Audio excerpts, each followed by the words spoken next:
The sun hung low over the ancient city of Zahran, its dying light casting long shadows across the stone walls. The air was thick with tension, as if the very earth beneath their feet could sense the impending storm.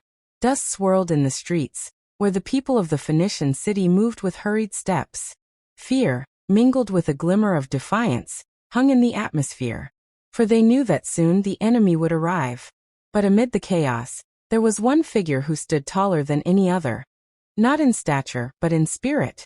Her name was Ahatmilku, Queen of Zahran, and her eyes burned with a fierce determination. She was a queen not just by birthright, but by battle and by blood. She had inherited not just a throne, but a kingdom on the edge of annihilation. Zahran had flourished once as a hub of trade and culture, a city of marble temples, fragrant markets, and scholars.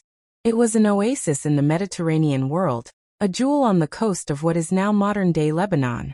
But for all its wealth, its influence, and its history, it had enemies. Enemies who had long coveted its riches. The most dangerous of these were the mighty Egyptians, led by a ruthless pharaoh determined to expand his empire at all costs. Ahatmilku's rise to power was as tumultuous as the times in which she lived. Born into a line of powerful warriors and shrewd diplomats, her father had been a respected general, and her mother a queen who wielded her influence with wisdom. Yet Ahatmilku's youth was marked by tragedy.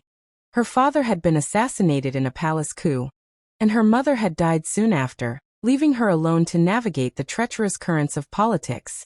She had no choice but to grow up quickly, learning the art of leadership from those around her, and honing the deadly skills of a warrior. By the time she was crowned, Zahran was already in the crosshairs of Egyptian expansion, and the city's enemies were many.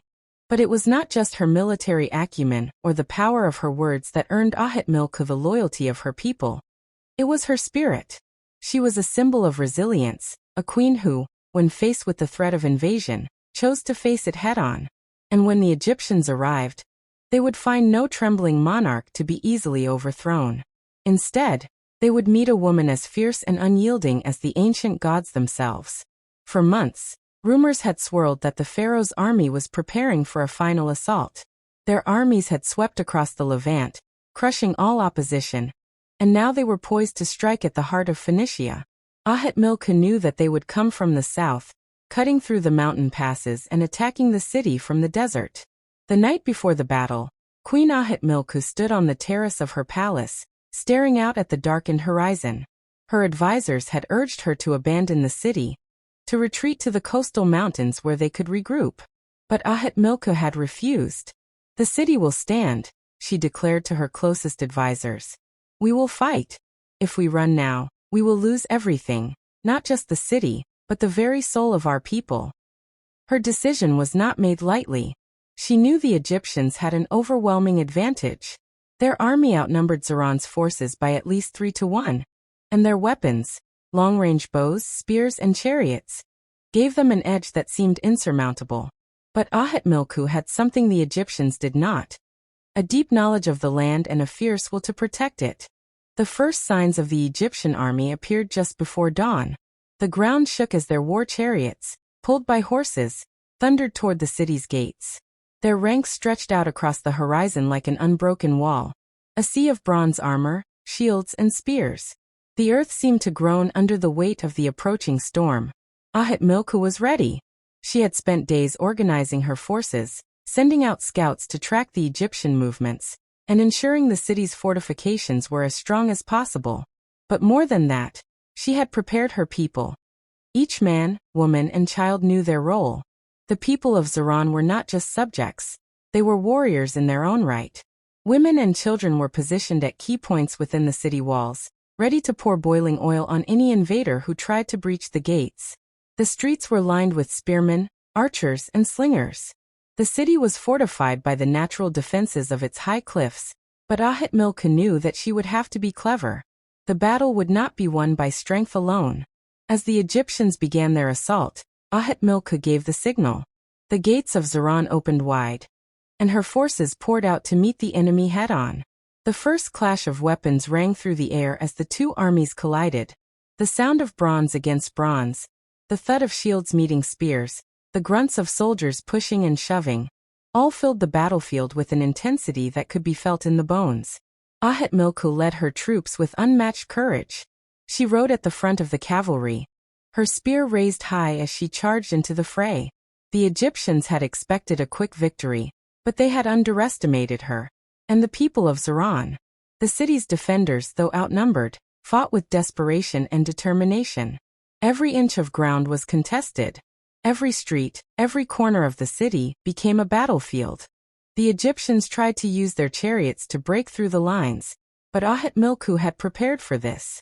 She had instructed her soldiers to fight in smaller, more mobile units, forcing the chariots into narrow streets where they could not maneuver. The Egyptian chariots were rendered useless as the Zahrani spearmen picked off the horses, sending the drivers fleeing into the chaos. As the day wore on, the battle reached its peak. The sun hung high, beating down on the soldiers, their bodies slick with sweat and blood. Ahatmilku, riding hard at the front, had her eyes fixed on the Egyptian commander, a brutal general named Pharaoh, who had led the invasion. She had learned of him from the scouts, a man known for his ruthless efficiency and unyielding ambition. If he was defeated, the Egyptian army would lose its heart. Through the smoke and the dust, Ahatmilku found him. The two leaders met in the center of the battlefield, locked in a deadly duel. Ahatmilku's sword flashed in the sunlight as she parried his strikes with skill and precision. The sound of their blades clashing echoed like thunder, as the two fought with all the fury of their nations behind them. Ahatmilku's heart pounded in her chest, but she remained calm. Her people's fate was in her hands. In a moment of perfect clarity, she saw an opening. Pharaoh, fatigued from the long battle, made a fatal mistake. His guard slipped just enough for her to strike. With a swift, precise movement, Ahatmilku drove her sword into his chest, felling him where he stood. The Egyptian forces, seeing their commander fall, hesitated. The Zahrani forces seized the moment. With a fierce rallying cry, Ahatmilku led her troops in a final push, driving the Egyptians back. By the time the sun began to set, the battlefield was littered with the bodies of the fallen, and the Egyptian army had begun to retreat. The victory was hard-won, and the cost was high. But Ahatmilku stood tall, her face smeared with the grime of battle, her chest heaving with exhaustion, but her spirit unbroken. She had saved her city. She had defended her people. In the years that followed, Queen Ahatmilku's name would be remembered not just as a ruler, but as a hero. Her leadership, her courage, and her devotion to her people became the stuff of legend. Even as the years turned into centuries, the echoes of that day, the defense of Zahran, would never fade. Her legacy endured in the hearts of the people who had stood with her, in the stories passed down through generations, in the city that had withstood the storm. And so in the annals of history, Ahatmilku's name shines brightly, forever a symbol of resilience, strength, and the unyielding will of a woman who defied the odds and led her people to victory.